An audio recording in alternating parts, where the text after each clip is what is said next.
Hello, my name is Biery, and this is The Power of One. We live in a time when our idea of community is frayed, strained due to busy lives, challenged by the political landscape and competing responsibilities. Some of us believe that getting involved will not change anything, that being civically involved will just lead to defeat and frustration. But what does it mean to feel empowered enough to take action on an issue of concern, to get involved in a cause that is bigger than ourselves? Fortunately, however, there are many people in our community who are doing something about the conditions in which we live. They are creative and dynamic individuals who are fighting for what is right and for better lives for everyone. This program will show you that one person can make a difference, that the power of one is within all of us. Welcome to the Power of One. Today's guest is Mark Rice. He is a Buddhist Episcopalian Master Gardener. And we're going to talk to him a little bit about what those titles mean and get to know him a little bit better and what he's doing in the city of Pasadena. Up to this point, he has assisted with a variety of projects, Hathaway Sycamores gardening, some of the schools, Madison, and it's just a real pleasure to have you here in the studio, Mark. I know you usually like to walk around and talk, but today we're going to have to sit and sort it out together. So what I wanted to start off with is with that moniker. What is a Master Gardener, and how does Buddhism and Episcopalianism, how do those factor into it? Well, it's so nice to be here today. I appreciate your invitation. My path, I've always tried to keep everything kind of compartmentalized. I did this and then that and then this. And so as a Buddhist, I studied for a number of years with Thich Nhat Hanh, a Vietnamese Buddhist monk, and got my Dharma name back in 1999. And it was constantly a focus on seeing the subtle interbeing of life. You know, you'll look at a piece of paper and try to see the rain and the sun and the things that went into it. And it's a whole series of meditations to see how connected we are. He wrote a book that said, come to Buddhism to heal, but you need to deal with the tradition you're from. And on my Dharma name, he's like the 24th in a lineage.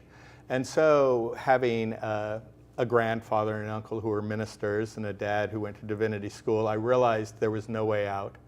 And there was fortunately this progressive Episcopal church in town, All Saints. So I did a lot of small group work there and was constantly impressed at how this subtle interbeing I studied on a cushion could manifest in a group of people. One thing led to another. I was involved in a .com, and we all know how that happened, what happened there. And I ended up becoming a Master Gardener. And that really is just not so much a Master Gardener, it's much more an advocate, someone who is programs. And so you go through 3 months of training through the University of California Cooperative Extension.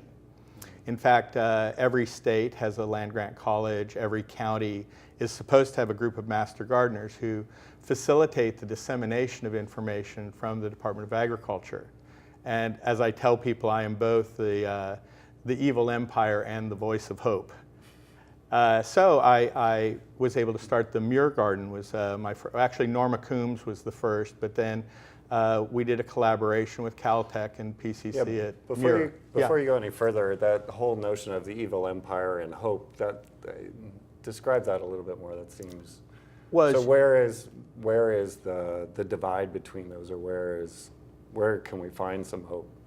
Well, for instance, the agricultural programs in the University of California are at Riverside and Davis, and these are places where there's a lot of research into industrial agriculture and how do we most effectively deal with large stockyards and GMOs and that sort of thing. I also attended UC Santa Cruz, where a wonderful fellow, Chadwick, showed up and started an organic garden that has become a farm. And I think when we look back in 20 years, it may well be the source of wiser insights about agriculture. And so people who are Master Gardeners tend to be people who are advocates for reconnecting to the earth, reconnecting to our food, and thus we become, the voice of hope in that way. But we're So- also disseminators of information that Right. some of which we don't agree with. Two little challenges. One is people are pretty disconnected, especially in a place like Los Angeles, from nature. I think most folks go about their lives surrounded by concrete and asphalt. And so, but without that connection, then there's, I think, less of a concern for everything from the food you eat to maybe even your neighbor, but also the animals and plant life around you. What do you think are some ways we can encourage people to be more cognizant of the nature that exists around them, especially in an urban landscape? Well, I think that people are really aching for this sort of connection on a profound way. When I was teaching what we called Victory Garden classes, which are kind of mini Master Gardener classes for the masses, I've taught several of them at Zorthian Ranch and the Coral Garden and at Madison. And what I always found was, despite the fact that I thought I was disseminating all this incredibly valuable content, really what people took away from it was a connection one to another about sharing this concern about our food and nature and this relationship to the earth. And so I'm always intrigued to kind of note what the outcomes of any effort are. And in this particular instance, that was really compelling stuff to see how we ache for it. And my very first class, a woman showed up with her 1-month-old child. And at the end, we took a photo together, and she explained that this is for Willow, you know, her daughter. Yeah. And yeah. Well, I think you're right. I think as human beings, we're social animals. And as social animals, it's difficult for us to keep a positive framework or a positive perspective if we're divided, if we're separate. But there are many aspects to our society which cause us to just hunker down in our houses or our lives and not really care about one another. So I know one of your projects right now around La Casita, the desire is to try to figure out how to build community in that neighborhood. What are some of your strategies to be able to do that? Well, as I think you know, I'm an ambassador for the My City project, which has come out about how do we really allow the community to create a vision as opposed to waiting for it to come from the top down. Oh, right. That whole notion of top down, bottom up, and allowing people from the bottom to be able to feed ideas, vision, suggestions to government agencies. Yeah, a couple weeks ago, I delivered a talk at the Shumei National Conference on natural agriculture, and my talk was based on nature-inspired community making. And you know, I played with the idea of slow change, although I've got a little blowback on that. And the idea is really that we can form deep community and do really good work. And the model is, you know, kind of slowing down, taking time to connect with one another, getting to know one another's strengths and skills, and taking the time to really let a community arise. And so that's really what we're doing now with both Friends Indeed and at La Casita. Yeah, isn't it also a bit about not just we should form community, because otherwise I think some of these issues or challenges, whether it's homelessness or whether it's poverty or whether it's environmental issues, I think they're pretty intractable, aren't they, unless we form teams, we form groups or community? Yeah, I completely believe that, and I think it's even more than that. I think that there's a deep hungering for this connection, and that if we can address that kind of deep hunger that people have, we will find ourselves in a situation where we have the energy and the power and the creativity and the insight to really form these, you know, better solutions. I mean, what we're trying to do, I've come across this wonderful community, and we're looking to have a process to discern a process. You know, we don't really know how this works. We're just trying it out. But as we know... So you're testing the process in real time? Yeah, essentially. Well, we've got two wonderful situations with Friends Indeed and at La Casita where they're very different situations, but in each, we're looking to take the time, build a core team, create opportunities for, you know, for instance, at Friends Indeed, we've talked to the staff and the board And now we're in the process of talking to the clients of both the women's room, a shelter, and the food pantry. And then we're going to hold a large community meeting, and we're reaching out to the neighborhood organizations and the local churches, because we really think that a location can, is best developed in the service of the greater community. Oh yeah, absolutely. You need to have the input of the end user, but then also the people who are impacted by that particular entity. But talk a little bit more about what the objective is. I mean, what do you want to see at Friends Indeed, or what do you want to create there? Well, we're really trying to just be facilitators. As you know, there's the Portland City Repair Project, the Village Building Convergence that Mark Lakeman has been championing. And I have a number of colleagues who have spent a lot of time up and involved in it and have spoken with Mark. And it's so interesting because he is a creative designer through most of the year, but when he does this, he's a facilitator. And I realize there's kind of a middle ground between community vision and, all these extraordinary resources that we have in Pasadena in particular. We have 1,200 nonprofits. We've got an active city and county. Depending on who you ask, yeah. There's literally hundreds of nonprofits. Right. And so it's just a matter of not relying on the nonprofit to tell people what they need, but really to take the time to let the community say, this would be great, this would be great. And as ideas get accumulated, it stimulates more ideas. And as we come together in this circle, we really try to acknowledge that there's a greater wisdom in the whole than any of the individuals. Yeah. How do you narrow down, though, if there are multiple suggestions or ideas? How do you narrow those? How do you prioritize those? Well, we just designed the process for this first meeting that will happen in a few weeks up at Friends Indeed, and we're going to do the traditional kind of voting with dots. Oh, yeah. But what we've decided is that when people sign in, they'll have signed in at a point with a number, and they can, if they vote yes on something, they can put their number on it. And that counts as 2 votes because that indicates that they're ready to put some energy into it as well as favoring the idea. Yeah. And we're also allowing the red dot for things that they're opposed to, and out of that will come a prioritization of the various ideas. Yeah. And with that prioritization, then in discussion with the resources we locate and the executive group at Friends Indeed will figure out what the next steps are. And of course, it's not to a goal at a set point in time. It has to be an organic thing that continues to evoke vision. Oh, absolutely. It has to be inspiring. So one of the big challenges, I think, in community organizing is actually getting people to take action, to carve out some time of their busy lives. Yes. And to make sure that, so let's say you do have a priority list and people have tasks or they have responsibilities. What gets them going? I mean, what gets them to actually shift their priorities so that then they're active? Well, having done all the small groups at All Saints, it was an amazing experience where I saw the way in which people really found, a lot of times people don't even know what it is they need. Yeah.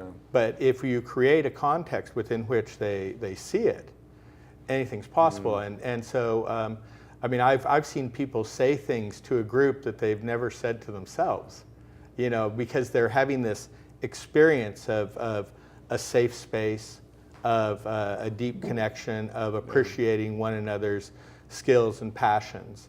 And so that's the whole point of slowing down with all of the core team work. And so we always do introductions. We always think about how we are here on the shoulders of so many people who came before us.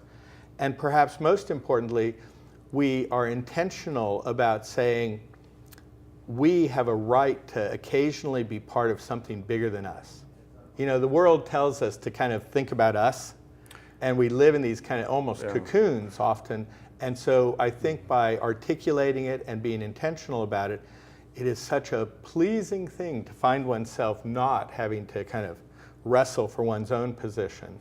Well, I think you're right. I think we yearn for community.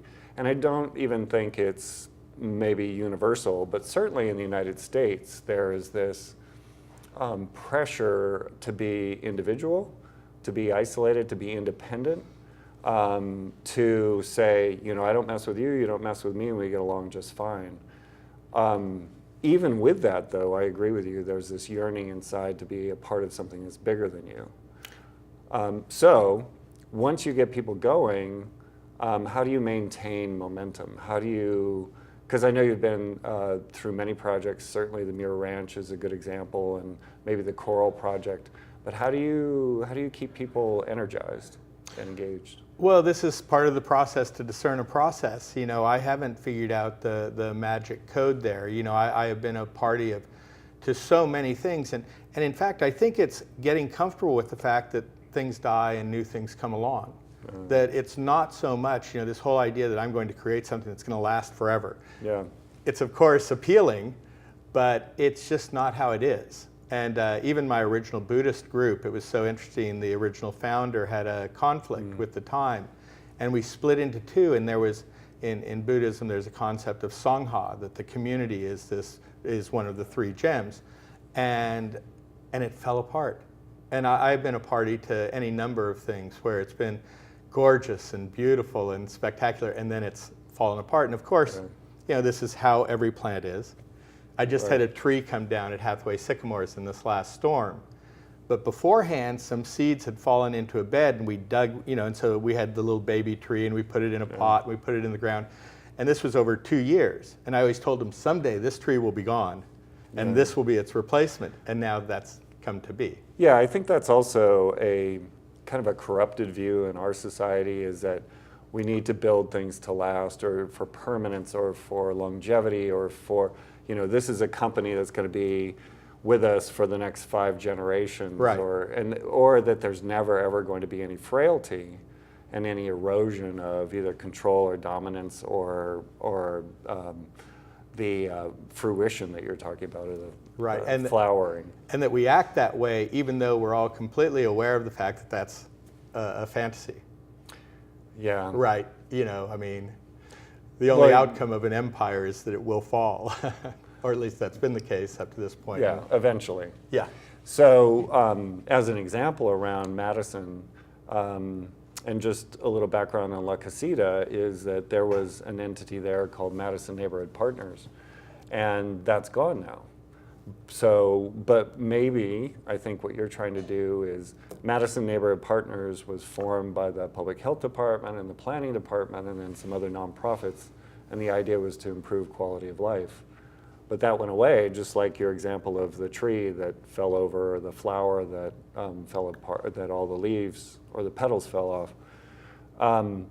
Would you say then that sometimes we can, from those embers, create a new fire, or from that fertile ground from a dead tree start something new? And if so, what are the components that you have there that you can build from? Well, as you probably know, at All Saints, we were always deeply attached to Desmond Tutu. We supported him, and he has a concept of Ubuntu, which is an African concept of how we co-create one another. And I think the way in which we stand on the shoulders of those who went before, and for instance, at the reception at Collaborate Pasadena, to find that the new director was very involved in the selection of the building, right. And that now it's so easy to turn her energy on about the possibilities that could be there. And so things, you know, things leave seeds and the seeds come back. It's not like it dies. It's just like, this tree's gone, but this tree is here. Yeah. And so I really think it's honoring and being aware that, you know, I'm not doing something new. Yeah. You know. Yeah, in that case of La Casita, you talked a little bit about Friends Indeed, but La Casita, what is the objective there? What is the hope and the process as well? Well, it's so interesting because we really, I personally have taught some Victory Garden classes there, and we have some ideas about working with the Huntington around Mediterranean medicinals and doing classes, but we really want to just be open-minded and bring the community together. And there are labor organizers, and there's a master gardener who lives there who started the Elliott School Gardens, and I work with a grandmother who's my translator who has 2 generations of kids who have gone through Madison.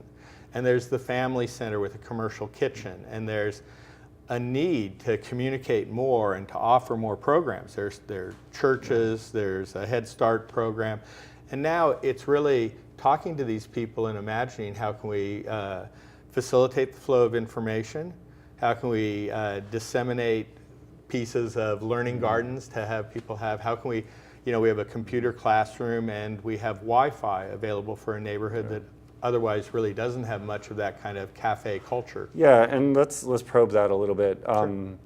Some of the, or many of the concepts you're talking about oftentimes are affiliated with people of greater wealth or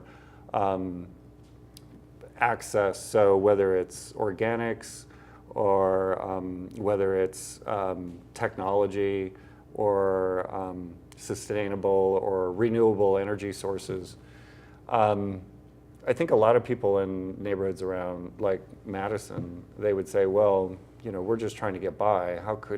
Why should we, or how can we afford to be moving in that direction? Yeah, well, it's an interesting point. I mean, my grandfather was a farm agent in Colorado, and my great-grandfather started a big honey company, Honey Works there. And my father, when he got into graduate school, was really excited about getting away from the garden, and almost unilaterally made this choice. And in fact, we find that most of the immigrant populations are actually much closer to an agrarian existence and a history of nurturing and dealing with plants and appreciating the abundance of them. But it's hard work. Yeah. Well, and at the same time, I really hear what you're saying about, I have people lecture me about Maslow's hierarchy of needs and how, when you're not able to have shelter, you're not worried at all about, the quality of your food. But we really are learning so much when we look at, for instance, the human microbiome, the microorganisms that live inside of us and how we care for those or don't. And how now there's evidence that they affect neurotransmitters, our feelings of depression and overwhelmness. A lot of this, we go, oh, we don't have time to worry about what we're eating, but I don't really think we have time to not worry about what we're eating.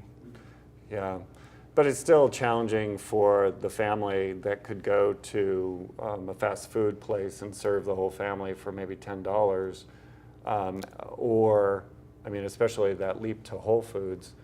Or spending the time and the energy to grow their own food. It's pretty challenging. As you know, we have the Market Match program now at the farmers markets where anyone on assistance can double $10 to $20 anytime they go to a farmer's market and thereby be able to purchase organic produce at essentially the same or a lower cost than the grocery stores, which is, one step. And really, what we're hoping to do by next year is be able to just give plant material out and drop a big load of compost in the driveway. And we'll probably have a hand truck and some garbage cans, and people can come and get a garbage can of compost and 3 tomato plants and just encourage that, because what I imagine is I want learning gardens everywhere. My organization is Pasadena Learning Gardens, and so at one point it was going to be in schools, and I thought there was a perfect model for how they would work, and of course that's not the case. It always has to be a reflection of the skills and passions. But now I think about people sitting around at the end of the day, harvesting their tomatoes and telling stories about how their grandparents used to do this.